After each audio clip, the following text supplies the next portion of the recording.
Hi friends, welcome back to my channel. I am Sarah Martin with the Contoured Chemist. And if you're new here, this is a little different for me. I'm normally doing my makeup, but this week I'm going to be talking about the ingredients of our makeup. I want to clear the air about some misconceptions that I hear a lot, and from a scientific standpoint, if you did not know, I am an organic chemist. I hear these things and I can get a little fired up. I will be real. And there's a lot of things I just wanted to make sure everyone understands. So I'm going to go over some common misconceptions about ingredients and why creams. Why should you choose creams for your makeup? So if you're curious to learn more, keep watching. Be sure to hit that subscribe button. If you want to see tutorials from me, check out some below. And thanks for being here. And don't forget to give this video a thumbs up if this helped, because I truly want to know if these kind of videos help you guys out. So thanks for watching. All right, let's just get right into the nitty gritty. All right, so I will be real. I have thought about making this video for a very long time. I've made some resources for my team, the True Love Tribe, and all about ingredients, because as artists, we get asked this question quite often. And sometimes it's hard to answer, especially if you don't have a background and know what any of this stuff is. Luckily, I do. I understand it because I used to work in organic chemistry, which is all that's in makeup, right? So everything is a chemical, even water, okay? So let's just put it out there. My first thing I want to say is a disclaimer, okay? Yes, I have a background in chemistry, but I was not a formulations chemist, meaning I have never made makeup, okay? I've made a lot of other things, but when it comes to makeup ingredients, I have to do the research. I do understand the research to a point that probably not everyone does, but I'm not like working on a day-to-day basis with these chemicals anymore to where I know this stuff without having to look up current research. Okay, so that being said, when I make this video, okay, all this research is current, but there are articles coming out every day that change the way we look at science, ingredients. New research is coming out disproving old research. So that being said, take it with a grain of salt. As of right now, this is all current, but that does not mean it will forever be true, okay? Okay, now that that is off my chest, let's get into source. So I just talked about research. When I'm talking about research, I'm not talking about Google. I am not talking about Wikipedia. One of the biggest problems in today's information age is that all this information is so readily available. One of the biggest problems is, though, sites like that, and yes, I'm even including YouTube in this, okay? Not everything you see on YouTube, Facebook, Google is correct, okay? Wikipedia is my number one like pain source. When I taught college and a student would cite Wikipedia as a source, you automatically, nope, no credit, because that is not a source of credible information. And I don't think a lot of people realize that anyone in the world can go onto Wikipedia and make a post, okay? it is not true. There's so much misinformation out there. I told you guys I was gonna get fired up. I'm sorry. But, okay. So, my number one question when someone comes to me about our ingredients is, where did you find this information? So unfortunately, anyone in the world can create a website. They can put whatever they want on it. And just because you Google and something comes up stating something to be true does not mean it is. Okay, so first thing is the source. When I do my research, I'm looking at published scientific articles. Okay, in order to get published, it is a rigorous process. You're doing years and years of research, and then it goes through an entire process of being sent to other scientists that are your peers. It goes through, and they look at that information and they help decide if that is credible information and if it should ever get published. It isn't something easy to do. Trust me, I've had a lot of papers published in my past scientific career. So it's not an easy process, okay? So when you're looking at a scientific article, you know that research is legit. I promise you that. It is real scientific evidence. All other could be true, could not be true, okay? That is why when I'm researching something, I'm looking for cited sources of scientific articles from published journals, okay? It's not something that normal everyday people would ever want to read, okay? It's probably a little boring, but that is what I'm looking at as proof. I am not Googling and finding a website created by another company trying to sell their products. And that is the biggest thing I find with our makeup. People start Googling the first ingredient on our creams, and they Google it and up pops a natural cosmetic company and a big long blog post about how horrible that ingredient is for your skin. And that, I'm sorry, is not evidence. That is called a marketing strategy. I hope I don't get a whole lot of flack for this, which is again why I've put off making this video for so long. But unless a scientist wrote that, you have to take it with a grain of salt. Nowadays, natural companies are becoming really prevalent as people are paying more attention to what they put on their skin and in their body. And so it is a huge industry, okay? And so these natural companies are using it almost as a scare tactic, okay? Don't put this in your body. Don't put this on your face. It's gonna do XYZ, whereas you look at the research and this same product has been used for hundreds of years, has never shown any adverse effects, ever. Whether it's been studied on animals or whether it hasn't, again, it's a marketing ploy, and I'm sorry. Another thing is that there is no regulation, I'm speaking mainly in the United States, for what's considered natural.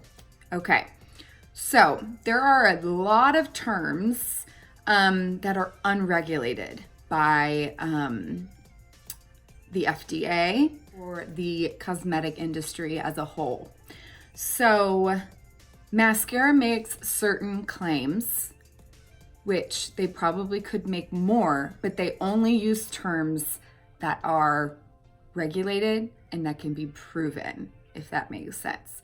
Okay, so what mascara claims is that one, it's cruelty-free, okay? There are no animals tested with our products ever. And one of the things that means is that some of these terms that other cosmetic companies used, like I can't say this word, I apologize, I will spell it out. Comedogenic. Can't say that word, save my life. That is a term that can only be tested by testing on animals. And so we don't use that term. Technically, our products are, but if they can't be tested, they can't use the term, so it's just left out. So there are terms that mascara could claim, but they're not going to, because you know what? They're just playing by the rules. So for one, we are cruelty-free. For two, we are completely gluten-free and paraben-free. So what are some common terms that you might hear thrown around willy-nilly that are unregulated? Non-toxic, hypoallergenic, non-comedogenic, I almost said it that time, oil-free, all-natural, organic, mineral-free, all of these things that you hear so much. There's no regulation in the United States for putting a threshold on those types of terms. And you see it on every package there is in any drugstore. You see organic a lot. I'm going to tell you some of these things we cannot say because we have those ingredients in our products. That does not mean that it's a bad thing, but if you are one of those people that has an allergy to something, you need to be aware, right? So oil-free. So I will get into the whole oil cream misconception here in a minute, but we are not oil-free or mineral-free because our powder does contain talc, okay? But as far as non-toxic, that is a term that I always laugh at as a chemist because in chemistry, we are kind of like, there's no such thing as non-toxic.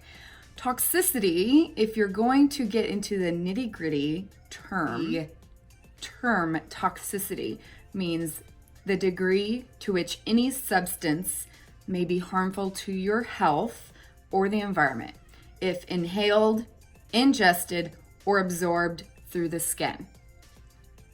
Here's the caveat. It is based on concentration. So what that means is that everything is toxic at some concentration. Even water, like I mentioned before, H2O, it's a chemical. Water is good for us. Everyone can agree for that. Did you know you can actually drink too much water and drown from the inside out? It is actually possible to drown from water, which means it has a toxicity level. So, ingested is one of the things of toxicity. If you ingest too much, it's toxic, okay? There's nothing that's not toxic. Now, when it comes to the cosmetic industry, research is done at 100% concentration, okay? So when they're looking at a chemical and they're running this research and they're testing, they're running it at a much higher concentration than would ever be actually in a cosmetic product because they have certain limits. So when I did research on every single one of the ingredients in every mascara product, this is what I found. And the research, like I said, is usually performed at 100% concentration, okay? Now that's not an allowable threshold in the cosmetic industry. Being said, you have to know data is always dependent upon concentration, so the amount used, the quality of the ingredient, and the processing of the ingredients. So not every ingredient is created equal, because more processing can refine it even more, which means removing impurities, making it a cleaner ingredient. Okay, so after I did this research, this is what I found. I found that out of all the ingredients, which if you've ever looked at an actual list, I'll try to add one here, of how many ingredients are in just our makeup, for example, it's not a long list, okay? Our makeup actually has a lot fewer ingredients than a lot of companies claiming to be completely all natural, okay? So I took every single ingredient and I researched it, okay? I then looked at the scale. If you've ever heard of the cause DNA, if you want to do more research, I urge you to go there, okay? And I looked at each ingredient and their ranking from the cause DNA.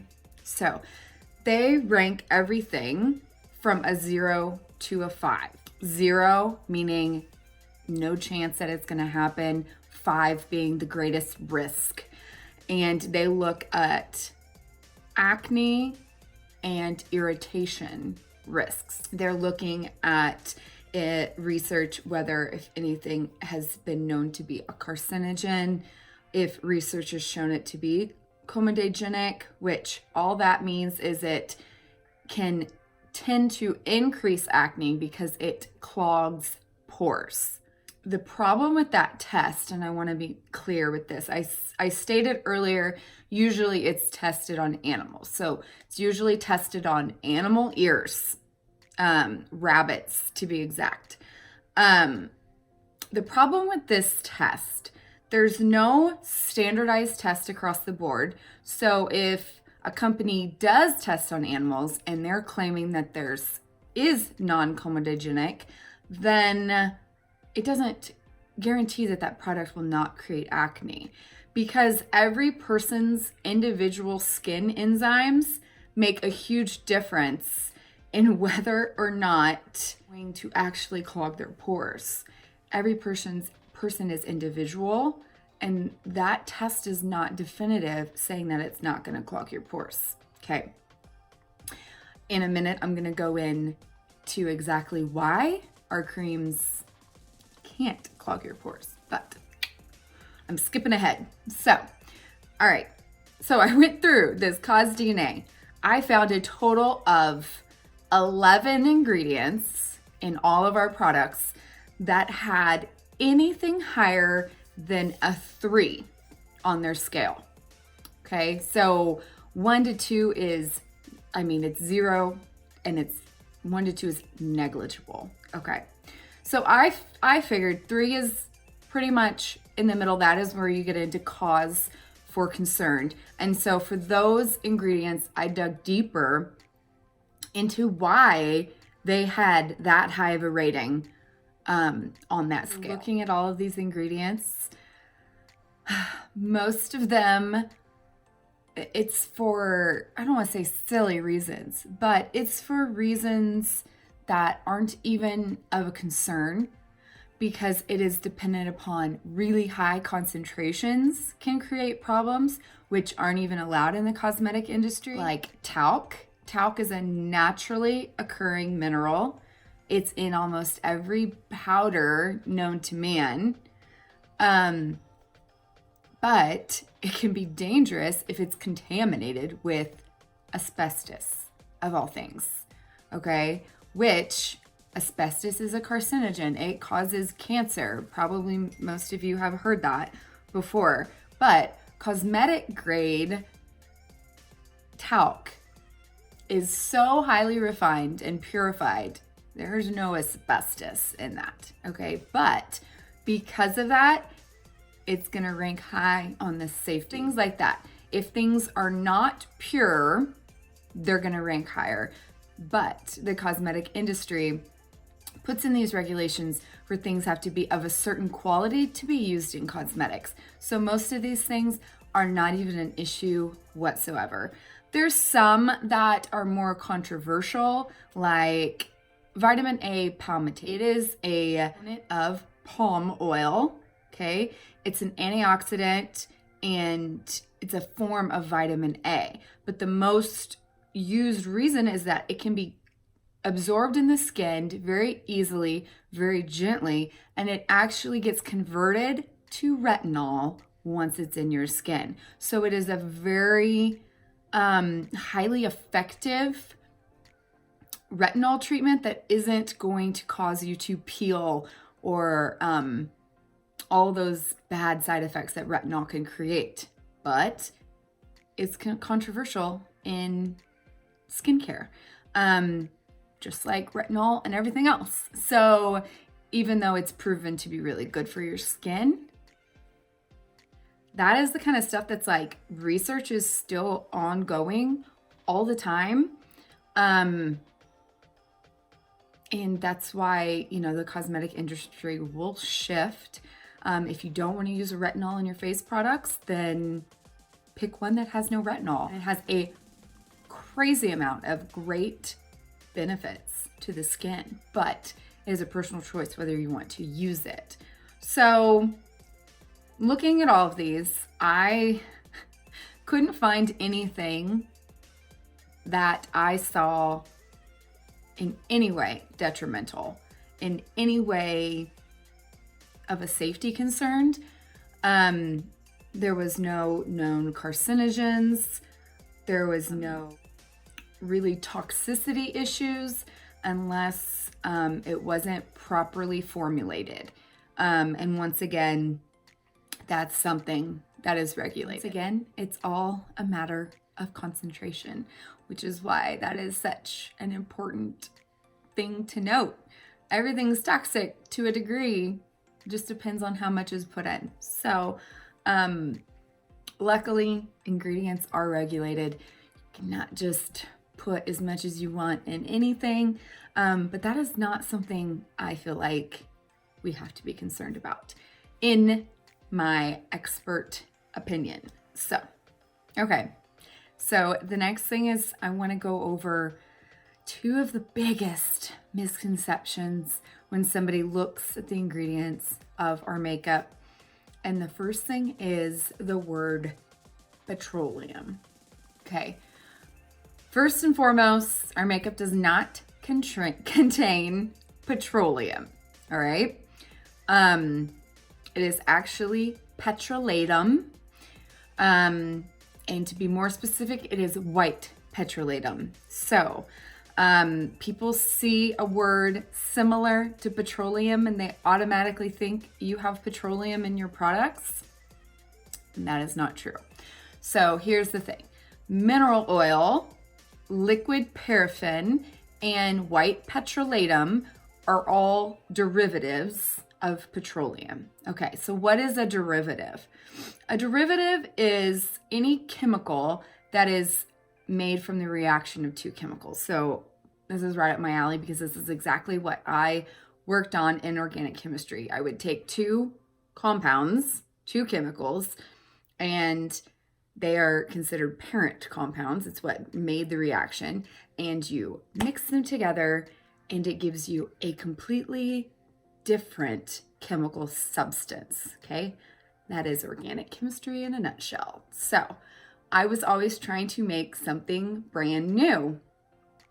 So when it comes to a derivative, this came from one of these parent compounds, but this chemical has completely different physical chemical properties than that parent it came from. So just because petrolatum comes from petroleum, it doesn't mean it is anything like it. Does that make sense? So that is a big misconception. It's not in our products. So mineral oil, liquid paraffin, and white petrolatum are all mineral oils, okay? They come from petroleum. They're nothing like it, okay? The difference is that they are refined in different ways. And why petroleum gets such a bad rap is because it is what they call dirty, okay? It's literally like motor oil, right? But if it's refined and it's gone through enough chemical processes to remove all the carcinogens, all the nasty stuff that causes cancer, it can be completely cleaned out and become a pure form, which white petrolatum is the purest form it can be, which is what is in our makeup. Oils have been used in cosmetics for hundreds of years. They have no toxicity. They've been proven not to cause cancer. They're pharmaceutical and cosmetic grade. That is how pure they are. They're regulated, certified USP. So they are in the most pure form. The only reason that they would be bad at all is if they still had any of those carcinogens remaining, but they're not. So that is the biggest misconception. Why would I put petroleum on my face? You wouldn't. Please don't. So our mineral oils are oils, and that is what gives the creams their cream consistency. That's where the magic happens. So they are oils, but they are not petroleum. I hope that helps. Okay, my last misconception. Aren't creams, since they have oils, bad for oily skin and will suffocate the skin and clog pores? I hear this so much. Okay, so I'm gonna go into my explanation of why creams are amazing, and if you haven't tried them, why you need to give them a chance. The first thing I'm going to go over is if they will suffocate the skin, and I touched on this a little bit earlier when I talked about whether or not they're comedogenic. I'm getting better, guys. I'm getting better. So, okay, if you were to look at the chemical structure, I'm getting real geeky on you now, of these creams, these oil, okay, that are make up the majority of these creams that are in our products. So when you're looking at white petrolatum, for example, okay, you look at that chemical structure, the structure is so large, it cannot possibly fit through a pore in your skin.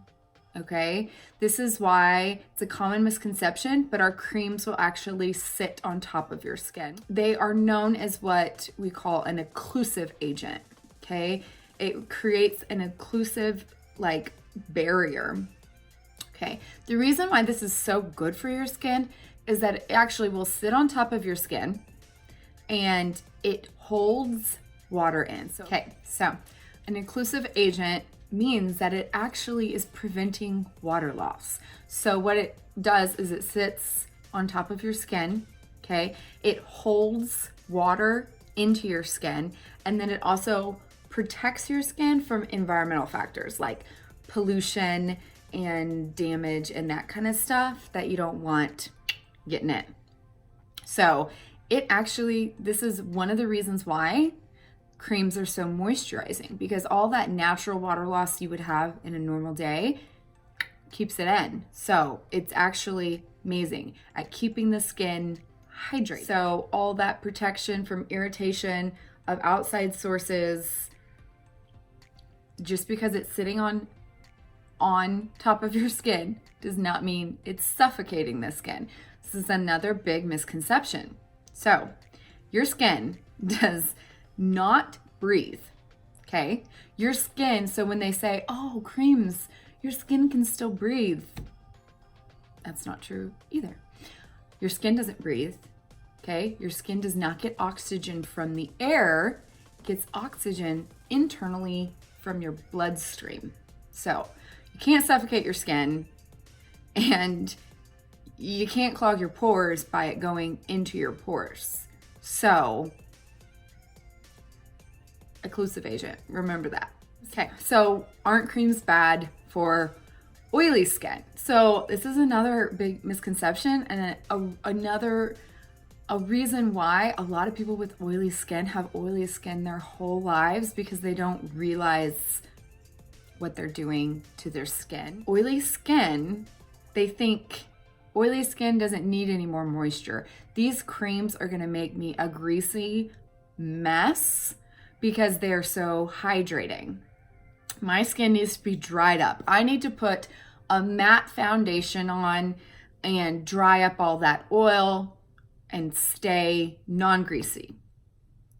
And I get the thought process there, but the reason why that's bad is usually people with that process don't moisturize their skin enough.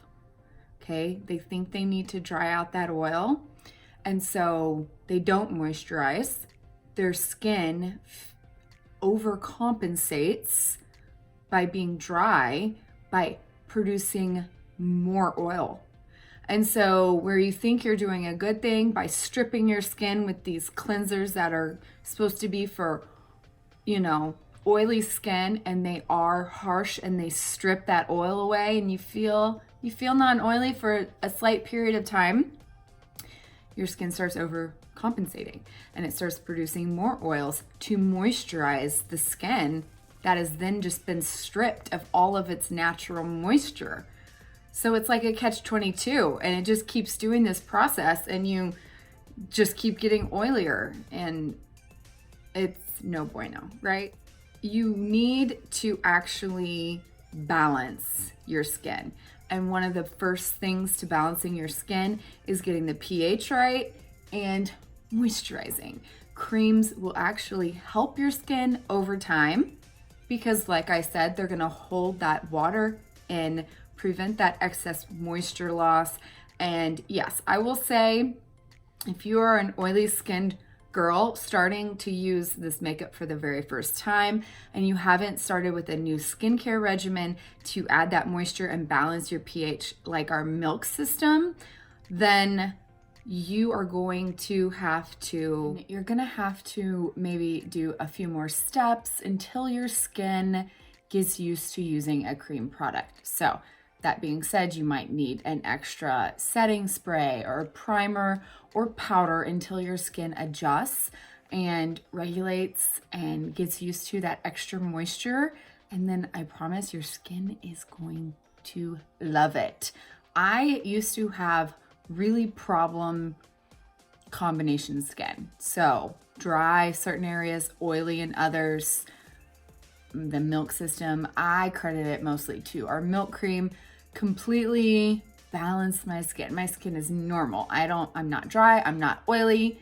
It's great. And I feel like that in combination with the creams, it's what helped my skin so much. So that being said, all right guys, so that's all I've got.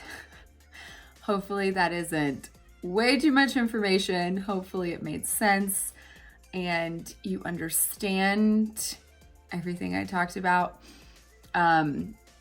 Please don't hesitate to reach out to me if you have questions regarding ingredients or anything regarding mascara. I'm happy to help as much as I can. If it's a question I can answer, I will go ahead and drop the documents I made for my team that give a little bit more of information with a glossary of important terms, the misconceptions, and again, those 12 ingredients that I researched further and exactly what I found on each one of them in case that helps. So please let me know if I can help you in any way, and I appreciate you all for being here. Thanks so much for watching. Love y'all. Bye.